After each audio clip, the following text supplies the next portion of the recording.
Hi, and welcome to the latest episode of our EY Academy podcast. My name is Koch Monagher, and I'm the student recruitment lead here at EY. Every year we receive lots of queries from students who really want to know all the ins and outs of our graduate programmes. So we thought it would be best for graduates who are currently in the business to spill the beans on everything from their initial thoughts on what an assurance graduate programme is to the reality of the work they actually do and the change from university to working in EY. We also need to mention that today, for the very first time in the EY Academy podcast history, we are navigating the new norms of 2020, and we are not in our familiar studio setting, but rather everyone today is joining us from their own home. So quite a change for us today here at EY. So with that, we want to welcome some of our graduates from our assurance service line to the EY Academy podcast. I'm delighted today to be joined by Owen O'Dwyer and Miriam Sheehy, assurance grads in our UKI Waterford practice. So Owen, Miriam, you're extremely welcome to today's podcast. And also Lauren Duffy from our FS assurance service line in Dublin. So maybe, guys, if I could just go around the table today and get you to briefly introduce yourselves, tell us your name and the service line you're in, etc. So, Owen, maybe if I could open the floor with yourself. Yeah, hi, Cot. So my name is Owen O'Dwyer. I'm in the UKI assurance practice based in the Waterford office. Great. Miriam, yourself, obviously the same. Yeah. So my name is Miriam Sheehy, and I'm also in the UKI assurance department within the Waterford office also. Great. Are you both originally from Waterford or from further afield? Yeah, I'm from Waterford, just 5 minutes away from the office, so nice and handy. Handy, Owen, handy. Great. And Miriam, yourself, far to travel? Well, I live in Kilkenny now, but I'm from Wexford, but it's still not far. It's only about 45 minutes, yeah. So the sunny southeast in general? Yeah. Good. And last but not least, Lauren, a little bit about yourself. Hi guys, yeah, I'm Lauren and I started in EY Dublin back in September and I was new to the company. I was fresh out of college, so straight in. Great. Right. Good to get some insights into your background. Obviously, you all are working within either the UKI or the FS assurance practice, but keen to kind of get an insight into kind of your former years. So, Miriam, maybe if I could ask you, maybe what you initially studied at university and what was your degree? Where did you go to college? I went to college in NUI Maynooth. It's a good while ago now. I didn't join EY straight out of college. I actually worked for a number of years first in different areas. So when I was in college, I studied arts first of all, and then I did a Master's of Science in Climate. So I suppose it's not your typical route to accounting. Yeah, it's really interesting. And I'll definitely come back to that point in a minute because I'm really keen for students who are, don't come from a traditional background, to get a little bit of an insight into why. Owen, maybe just touching on yourself, what did you study at college? I did a BA accounting degree in Waterford Institute of Technology, finished in 2017 and joined EY then that September.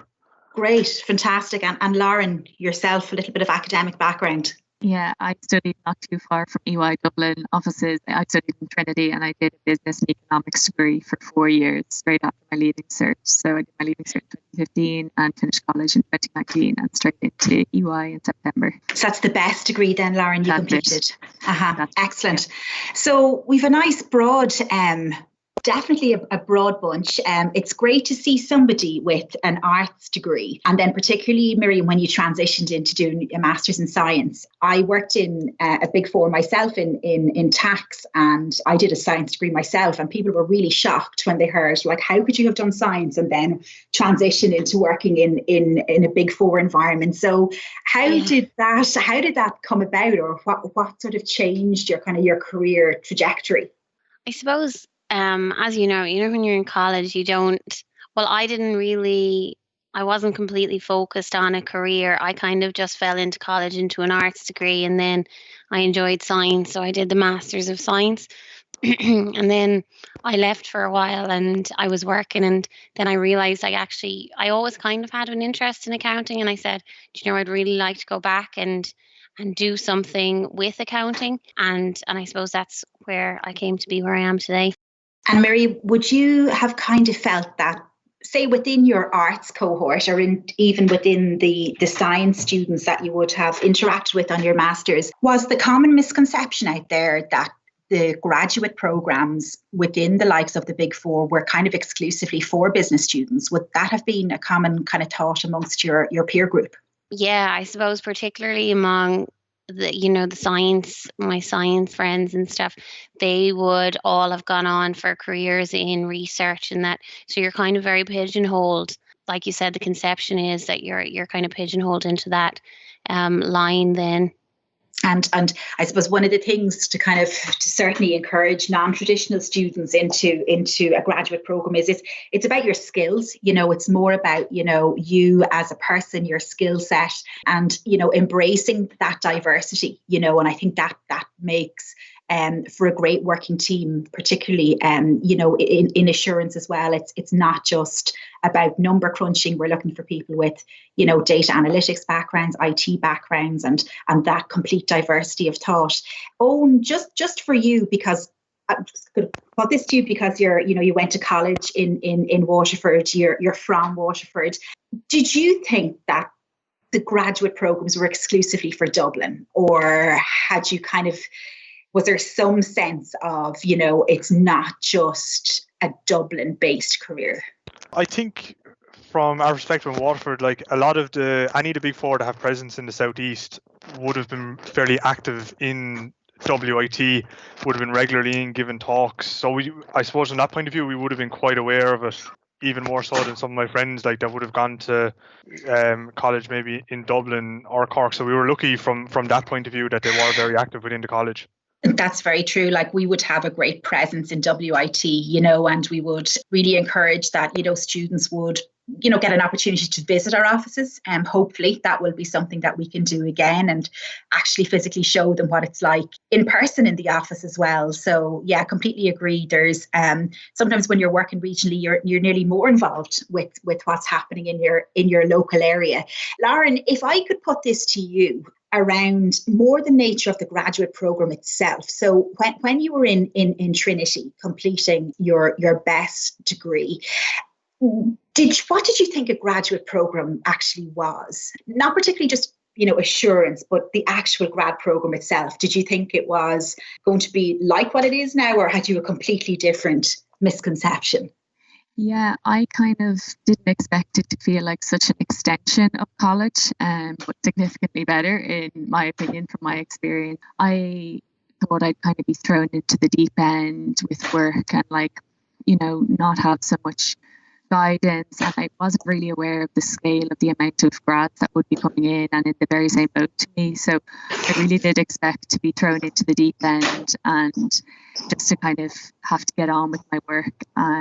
But actually it was such a pleasant transition, and you really, I don't want to say you had your hand held, but you really felt there was always so many people around to bounce off. And in terms of the social aspect, it really does feel like an extension of college. Yeah, and I think that's a really important point. And I know previously in discussions that we've actually had, myself and yourself, Lauren, around, the supports when you come in, you're inclined to feel that you were just going to be a number as part of a huge intake. And actually, when you come in, you realise that you're part of a group that everybody's in the same boat, and you're all there to kind of prop each other up, so you're there to kind of help each other in a work capacity.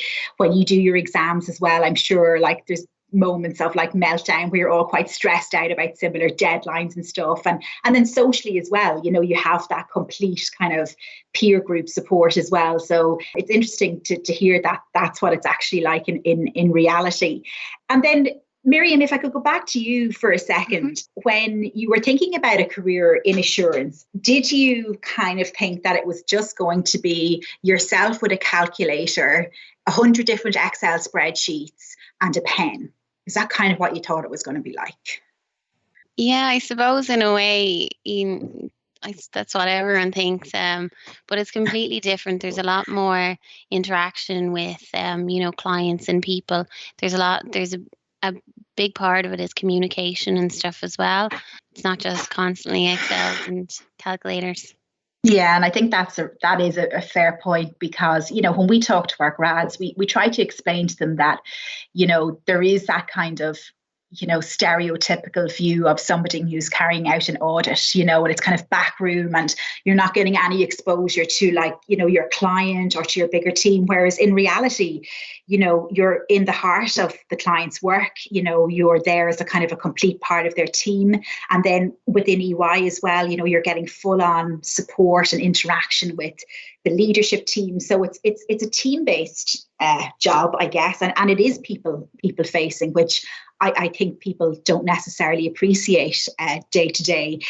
Owen, just coming back to you then in terms of working in a big four firm, you probably had within your own mind, kind of certain, things you thought it was going to be like or ways that we operate, suits and ties and closed doors, big meetings of leadership and you not being involved. Is that far from the truth? When my initial thoughts, I definitely would have thought that it'd be very kind of stereotypical accountant, kind of rigid template almost. But it was the complete opposite when I came in. I suppose I was lucky that I got to do the summer internship program in my penultimate year of college. So I was on the 12-week program there, and that really opened my eyes as to what was actually involved and just how much interaction there is. Like in all of our offices, it's all open plan. So you could be sitting at a desk beside a manager, even a partner, a director on the office floor, and there's constant interaction there. So that really opened my eyes as to getting to do the summer internship there. Great. And I think definitely sitting beside either a director or a partner, it never ceases to amaze me how much you can absorb by osmosis, things that they might be chatting about on, different Teams calls or things that they might be, sharing amongst colleagues. As a grad coming into a firm, you learn so much from that. And I think that's definitely one of the beauties of having that open door policy, or certainly open plan policy, where, the partners are amongst their team. I think that's really positive. If I could just wrap up on from each of you, for any of our students who are listening into today's podcast, and Lauren, maybe I'll start off with you on this. What piece of advice would you give to a student who's considering a grad program in assurance with us?